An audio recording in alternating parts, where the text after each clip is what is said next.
a mensagem sobre Ana, uma mensagem que é muito utilizada pelo sistema religioso para manter o povo no aprisco, para manter o povo dentro do templo.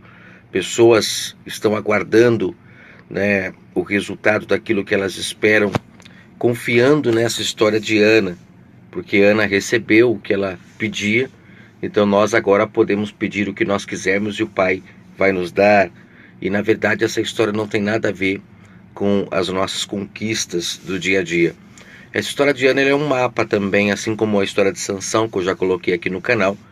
Ela é um mapa sobre o plano de salvação do nosso Pai. Eu vou ser bem objetivo para que você possa entender esta mensagem. Tenho certeza que depois de ouvi-la, você vai mudar muita coisa no seu entendimento e nunca mais vai cair na lábia de homens que utilizam essa história para manter o povo no aprisco, né? E principalmente homens que utilizam dessa história para que você dê as suas coisas para eles, né? Assim como Ana deu o seu filho para servir no templo, muitos homens utilizam esta passagem para que as pessoas deem oferta, façam votos, que deem o seu melhor para o líder religioso, e na verdade essa história não tem nada a ver com tudo isso. Na verdade, Ana, eu vou lendo aqui para que o vídeo seja curto. Ana, ela era uma mulher estéril. Já comentei no canal sobre a esterilidade na Velha Aliança, né? As mulheres estéreis na Velha Aliança tiveram um papel fundamental para representar a Nova Jerusalém, como Paulo fala em Gálatas 4. Todas as mulheres estéreis, elas geraram filhos amados dos seus maridos, homens que foram peças fundamentais, né? Trazendo como sombra a importância que é um filho nascido do Espírito, né? Porque a mulher estéril, ela é uma mulher que não gera filhos da vontade do homem, mas pela vontade do Pai, e assim é o filho nascido do Espírito. Não são homens que o geram, não são leis na pedra, não, é o Espírito do Pai que o transforma. A pessoa agora terá como guia o Espírito Santo, e ela será guiada, como a própria palavra guia nos diz, ela será guiada então pelo Espírito Santo, cumprindo o que o Messias deixou claro em Mateus 23. Então Ana era uma mulher estéril, sombra da Nova Jerusalém, que só gera filhos pela vontade do Espírito, e ela demorou para gerar filhos. Assim como, por exemplo, Sara também foi gerar filho na sua velhice. É sombra da Nova Jerusalém, que demorou para gerar filhos. Se você analisar a história até a vinda do Messias, o primeiro filho nascido do Espírito, foi uma longa história. E é isso que o Pai estava deixando claro, tanto no caso de Sara, como no caso de Ana, como também no caso de Raquel, que era estéril. Você perceba que Isaac foi uma peça fundamental, né? Filho de estéril. José, uma peça fundamental, um homem que se tornou governador, supridor, né, do povo de Israel, nasceu também de uma estéril, e foi um homem que teve ali algumas regalias que Jacó lhe deu, que é sombra do Criador do Universo, né, também, quando ele ganha aquela túnica. É uma outra história, eu vou falar depois, mas é o caso de Ana. Ana também é o mesmo caso. Ana era estéril, não gerava filhos. Com isso, a Penina, que era esposa de Eucana, porque Ana era casada com Eucana, você conhece a história, e Penina também era casada com ele. Inclusive, essa questão de o homem na Velha Aliança ter duas mulheres ou mais é sombra também do relacionamento do pai com o povo, né? Ana era um tipo de povo, Penina era outro tipo de povo, né?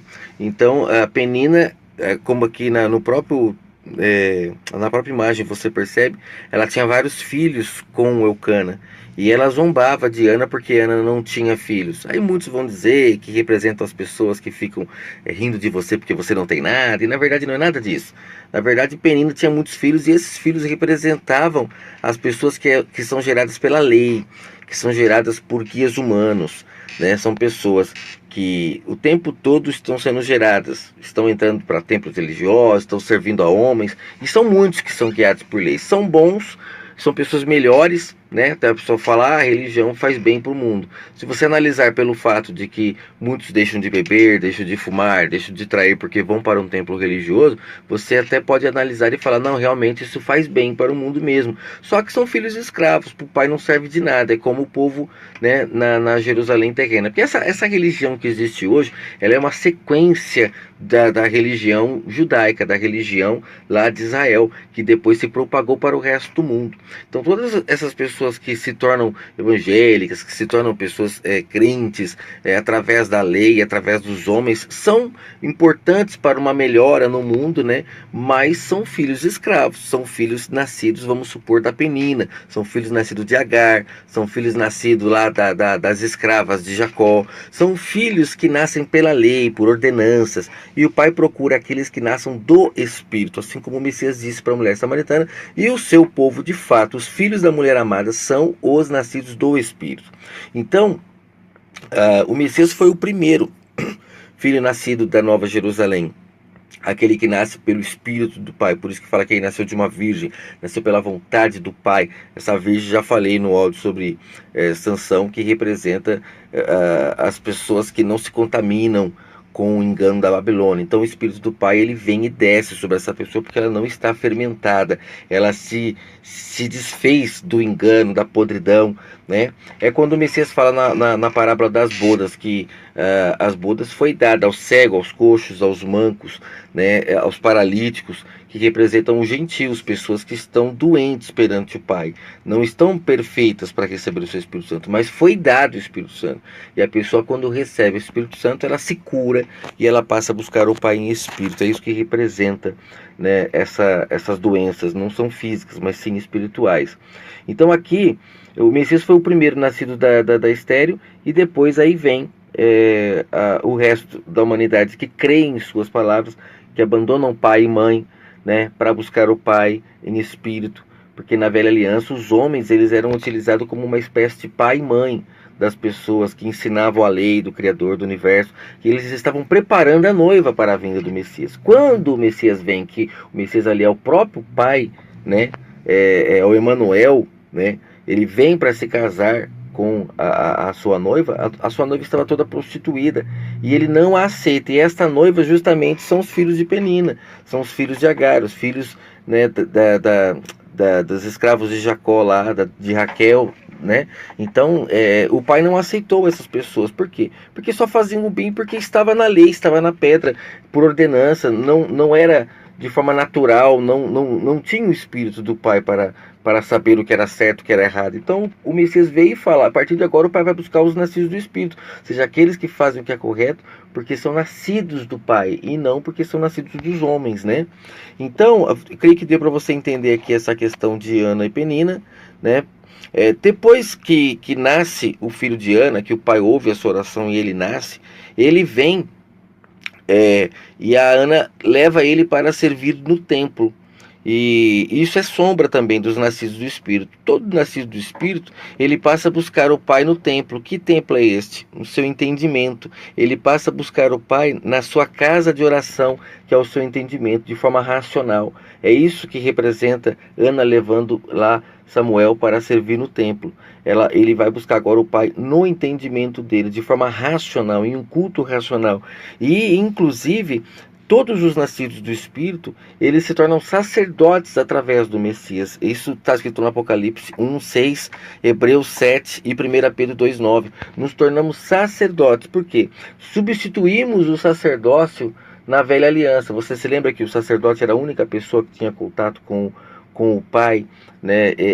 Que através dos profetas, né? Mas o sacerdote, ele recebia as mensagens do Criador, ele que entrava no templo para poder falar com o Criador do Universo. Isso é sombra daqueles que hoje creem no Messias, nascidos do Espírito, buscam o Pai no templo, que é no seu entendimento, e se conectam com o Pai, como os sacerdotes se conectavam na velha aliança. Então, o sacerdócio nascido em espírito, que é aquele que crê nas palavras do Messias e as pratica, essas pessoas, elas substituem o sacerdócio antigo, que é o que aconteceu com Samuel, que veio para substituir o sacerdote Eli, né? Ana, então, ela vai para Jerusalém, deixa Samuel servindo no templo, sombra do povo que serve ao Criador do Universo, onde o sangue do Messias foi aspergido. E aonde o sangue do Messias foi aspergido? No santuário celeste, no santuário que não é terreno, como Paulo fala em Hebreus 13. E esse santuário onde o sangue do Messias foi aspergido é aqui, ó, no entendimento da humanidade. É aqui que o véu se rasgou. É aqui dentro do nosso entendimento que nós não tínhamos acesso ao Criador do Universo, não buscávamos a Ele em espírito, de forma racional. Mas quando vem o Messias e rasga o véu, aqueles que creem em suas palavras e que as compreendem, que renovam o seu entendimento, então passam a buscar o Pai no seu entendimento e passam a viver em novidade de vida. São os nascidos do Espírito. São aqueles que não abandonam a congregação dos justos, que Paulo fala em Hebreus 10, que é a congregação celeste, não é a congregação terrena. Se você ler o livro de Hebreus todo, você vai ver que Paulo fala que cultos terrestres, santuários terrestres, com sacerdotes, com guias, isso é coisa da velha aliança. Nova aliança, nós servimos ao sacerdócio espiritual, que é o sacerdote, o sumo sacerdote, que é o Messias, e nós nos tornamos sacerdotes. Então não existe mais guias. Qual é o guia do sacerdote? Não existe. Então, se nós nos tornamos sacerdotes, não existe sacerdote para nos guiar, a não ser o Messias. Então não é o homem que é o nosso guia. Um outro detalhe, Samuel, quando ele é chamado pelo pai, ele estava dormindo, né? Se você ler a história, 1ª e 2ª Samuel, ele estava dormindo e o pai o acordou. Por diversas vezes o pai o chama, ele não reconhece um pouco a voz do pai, até que de repente ele reconhece. E no livro de Efésios, capítulo 5, Paulo fala: desperta tu que dormes. Então, esse despertar de Samuel, que acordou do seu sono, é justamente o momento onde o Messias vem e traz a palavra de luz ao povo no entendimento, que ilumina o entendimento das pessoas, para que as pessoas acordem do seu sono espiritual. Que sono era esse? Era o fato de ser filho escravo, filho dependente da lei, dependente de regras, de ordenanças, né? O pai vem e traz a luz de que as pessoas não precisam continuar dormindo, agora elas podem estar acordadas, buscando o pai em espírito, né? Então desperta tu que dormes. Todos aqueles que saem dos seus túmulos, todos aqueles que ressuscitam, que deixam de ser carnais, pessoas que precisam de leis, pessoas irracionais, que são como bichos, que precisam de regras, de ordenanças. Quando as pessoas acordam e não precisam mais dessas leis, dessas regras, desses guias, né? Porque quem precisa de guia é quem está cego, né? Então, quando as pessoas acordam de sua cegueira, ressuscitam, então essas pessoas despertaram do seu sono, né? E também tem a passagem de Gálatas 4, quando fala: porque está escrito, regozije-se, ó estéril, porque você nunca que teve filho, você terá filhos com alegria. Você que nunca esteve em trabalho de parto, alegre-se, porque mais são os filhos da mulher abandonada do que aquela que tem marido. Então aqui em Gálatas 4, Paulo está falando da Jerusalém terrena e da Jerusalém do alto. Ele não está falando das mulheres estéreis da terra. Por que ele fala que muitos mais são os filhos da mulher abandonada? Porque quem foi a mulher abandonada? A mulher abandonada foi a Israel terrena, foi a Jerusalém terrena, foi os filhos de Penina, os filhos de Agar. Por que o pai mandou Abraão mandar Agar com Ismael embora? Porque foram abandonados. Porque não é a mulher amada do pai. A mulher amada do pai é a Jerusalém celestial e não a terrena. Então o Messias, quando ele vem, ele dá a carta de divórcio para Israel, conforme ele fala em Lucas 16, que aquela que foi pega em adultério, ela merece a carta de divórcio. Quando o Messias ali dá a carta de divórcio para Israel, porque ela estava toda prostituída, nesse momento ele estava abandonando a Jerusalém terrena para se casar com a Jerusalém do alto, que é o que ele fala para a mulher samaritana, que o pai busca os nascidos do Espírito. E quem é que nasce do Espírito? Aqueles que nascem da Jerusalém celestial e não da Jerusalém terrena. Olha que maravilha. Então a mulher abandonada, que são as pessoas que nascem, ela é abandonada junto com os seus filhos, porque ele fala, tem muitos filhos, mas todos esses filhos o pai não aceita, porque são filhos nascidos por ordenanças. O pai quer aquela que não tem muitos filhos, mas tem marido.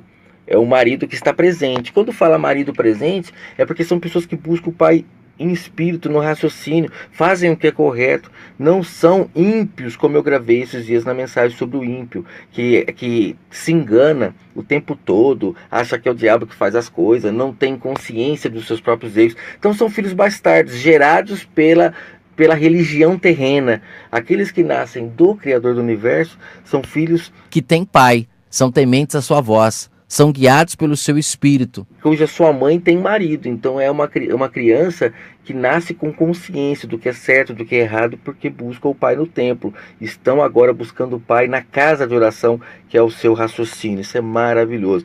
Então a mulher abandonada tem muitos filhos, mas não tem marido. A mulher que tem marido, tem poucos filhos, são nascidos do Espírito, e essa com certeza é a que o pai busca. E para finalizar, os filhos de Eli representam todo esse povo, né, que é rebelde, que não aceita ouvir a voz do pai, fica debaixo de homens e com isso acabam se relacionando com muitas mulheres. Lá em 1 Samuel 2:22 fala que os filhos de Eli se relacionavam com muitas mulheres e isso era contra o Criador do Universo. E o que é contra o Criador do Universo? É você se relacionar com as mulheres, ou o pai ele não aceita você se relacionar com as religiões que os homens criaram, ter guias sobre sua cabeça. É isso que o pai não aceita. As pessoas deixaram de ouvir a sua voz para ouvir a voz dos homens. Então ali quando eles se relacionaram com muitas mulheres, é que as pessoas não têm esse entendimento, que mulher nas escrituras está se falando de religião. Então ali eles se relacionando com muitas mulheres representa a humanidade que se relaciona com essas milhares de religiões que o homem criou, mas não se relaciona com o pai em espírito, no entendimento. Tem como guia o homem e não o Espírito Santo. Então em Lucas 16 o Messias fala a parábola do rico e do Lázaro. A humanidade está sofrendo porque a humanidade não conseguiu entender a vinda do Messias, porque se ela tivesse entendido, hoje o Lázaro estaria sadio. Por que a humanidade ainda está sofrendo? Porque ela representa o Lázaro, cheio de chagas, sofrendo, porque não deu ouvido à voz do pai. Continua ainda se relacionando com as mulheres do mundo, que são as religiões, né? E os líderes religiosos continuam ricos, como nós conhecemos a história. Eu vou terminar por aqui para não me alongar, mas em João 10 o Messias ele fala que os falsos pastores, que são os pais desta humanidade toda aí que está seguindo esses homens que são filhos escravos, esses homens eles roubam, matam e destroem as pessoas porque não deixam as pessoas ouvirem ao pai no seu entendimento. Eles que se colocam como intermediário do pai e o povo, utilizando a Bíblia, palavras do Messias que foi para a Israel terrena. Eles continuam utilizando essas palavras como sendo para nós os gentios, se esquecendo que para nós a palavra do Pai é em Espírito, é o Espírito Santo que é o nosso guia, como o Messias falou em Mateus 23, que éramos para abandonar os mestres, tutores, rabis, para buscarmos o Pai em Espírito, ter o Espírito Santo dele como guia. Ele disse em João 14, eu voltarei a vós, estarei convosco até a consumação do século. Então teremos que ter o Espírito Santo como guia, mas os homens até hoje insistem em ser guia das pessoas, e cada dia mais pessoas nascem da mulher escrava. Inclusive essa questão de João 10, que o Messias denuncia que os falsos pastores, eles roubam, matam e destroem a vida das pessoas. Inclusive os próprios líderes religiosos ali, eles falam que é o diabo, e não é o diabo. Se você ler no contexto ali, são os falsos pastores, aqueles que não entraram pela porta, pulam o muro, são ladrões, salteadores de ovelha. Esses homens ali que o Messias denuncia é justamente a sombra dos filhos de Eli, que enfiava o garfo dentro lá da panela para se beneficiar do sacrifício das pessoas, para se beneficiar da fraqueza das pessoas. Ou não é com a fraqueza das pessoas que os líderes religiosos se enriquecem? São as pessoas que não conseguem pagar suas contas, são as pessoas que estão separadas do marido, são as pessoas que os filhos estão nas drogas e elas vão para a igreja e fazem voto, fazem campanha, faz um monte de coisa, é oferta, é um monte de coisa. Para quê? Para enriquecer esses homens, eles enfiando o garfo na panela, na dificuldade das pessoas para se enriquecerem, para se beneficiar, e o povo na esperança de ter o resultado sobre aquilo que eles estão pedindo, sem consciência nenhuma de que eles é que plantaram o mal e que precisam corrigir. Não, vão para o culto para expulsar o mal e não param para pensar que o mal você só vai tirar da vida de uma pessoa se você conscientizá-la ela daquilo que ela fez para o mal vir até a sua vida. E é isso que esses líderes religiosos não fazem, simplesmente expulsam e as pessoas ficam sem consciência nenhuma, ou seja, filhos bastardos, filhos gerados fora do casamento, são gerados pela escrava. Não são gerados pela Nova Jerusalém, filhos conscientes. São filhos bastardos, aonde o Criador do Universo não opina. E por que o Criador do Universo não opina? Porque essas pessoas não aceitam ouvir a sua voz. Ouvem a voz dos homens. Enquanto não abandonar pai e mãe para ser digno dele, nunca o receberão no seu entendimento e continuarão presos, escravos, do lado de fora, onde há choro e ranger de dentes. Mas o Pai está levantando uma geração de filhos nascidos da Nova Jerusalém, filhos conscientes, filhos que, assim como o Messias e o seu irmão mais velho, o Pai tem prazer de olhar para esta pessoa e dizer: este é meu filho em quem eu me comprazo, temente a minha voz, é guiado pelo meu espírito e não se relaciona com as mulheres deste mundo, com as falsas religiões criadas pelos homens. Todos aqueles que nascem do Espírito são pessoas que representam os filhos de Ana, os filhos de de Sara, os filhos de Raquel, o filho da mãe de Sansão, né, que são pessoas que nascem para vencer a Babilônia. Que o Eterno abençoe sua vida. Espero que essa mensagem possa falar ao seu entendimento. Até a próxima.